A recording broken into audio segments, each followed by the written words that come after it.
LAC पर सामान्य हो रहे हालात, चीन ने उखाड़े अपने तंबू, पीछे हटी दोनों देशों की सेनाएं।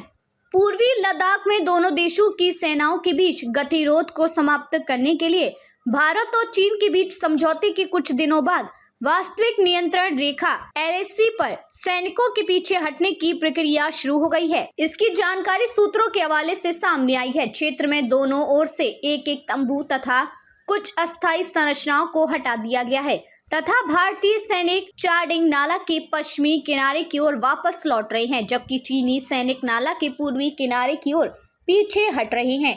सूत्रों के अनुसार दोनों तरफ लगभग 10 से 12 अस्थायी ढांचे और 12 टेंट हैं, जिन्हें हटाया जाएगा। 4-5 दिनों में फिर से शुरू होगी गश्त।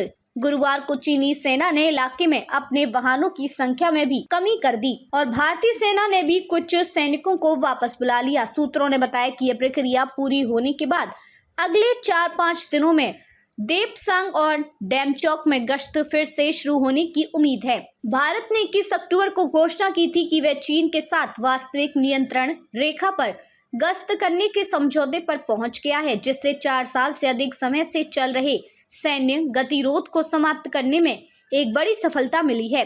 मई 2020 में गलवान घाटी में सैनिकों के बीच हिंसक टकराव के बाद गतिरोध शुरू हुआ था। चीन ने भी की भारत के साथ समझौते की पुष्टि। चीन ने भी अगले दिन इस समझौते की पुष्टि की।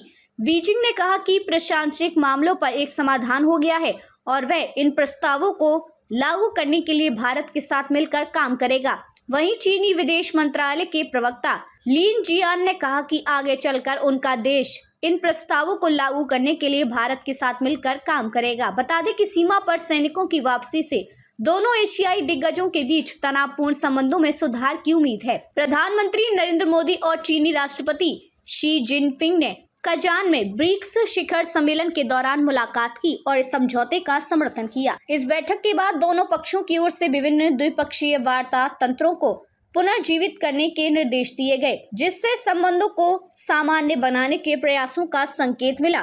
भारत और चीन के बीच हुआ समझौता। भारत और चीन वास्तविक नियंत्रण रेखा पर अपने सैनिकों को पीछे हटाने और फिर से पेट्रोलिंग शुरू करने के लिए एक नए समझौते पर पहुंचे हैं। कथित तौर पर यह समझौता डेपसांग और डेमचौक इलाकों में पेट्रोलिंग से संबंधित है। जानकारी के मुताबिक संघर्ष के इन दोनों बिंदुओं डेपसांग और डेमचौक पर पेट्रोलिंग शुरू हो चुकी है और जल्द ही दोनों देश अपने सैनिकों को पीछे हटाना शुरू कर देंगे, जिसे मिलिट्री टर्म में डिसएंगेजमेंट कहते हैं। पीएम मोदी के रूस दौरे से पहले हुआ समझौता। विदेश सचिव विक्रम मिस्त्री ने सोमवार को इस बारे में जानकारी दी। उन्होंने कहा कि दोनों देशों के बीच पेट्रोलिंग की व्यवस्था को लेकर बनी सहमति से 2020 में पूर्वी लद्दाख में उत्पन्न हुए तनाव का धीरे धीरे समाधान हो रहा है। ये महत्वपूर्ण घटनाक्रम 22 से 23 अक्टूबर को हुए 16वें ब्रिक्स शिखर सम्मेलन के लिए प्रधानमंत्री नरेंद्र मोदी की रूस यात्रा से ठीक पहले सामने आया था। 5 साल में पहली बार हुई इस बैठक में प्रधानमंत्री मोदी ने सीमा संबंधी मामलों पर मतभेदों को, सीमा पर शांति और स्थिरता को भंग न करने देने की आवश्यकता पर जोर दिया। शी जिनपिंग ने द्विपक्षीय संबंधों को बेहतर बनाने के लिए प्रधानमंत्री मोदी द्वारा दिए गए सुझावों पर सैद्धांतिक रूप से सहमति जताई।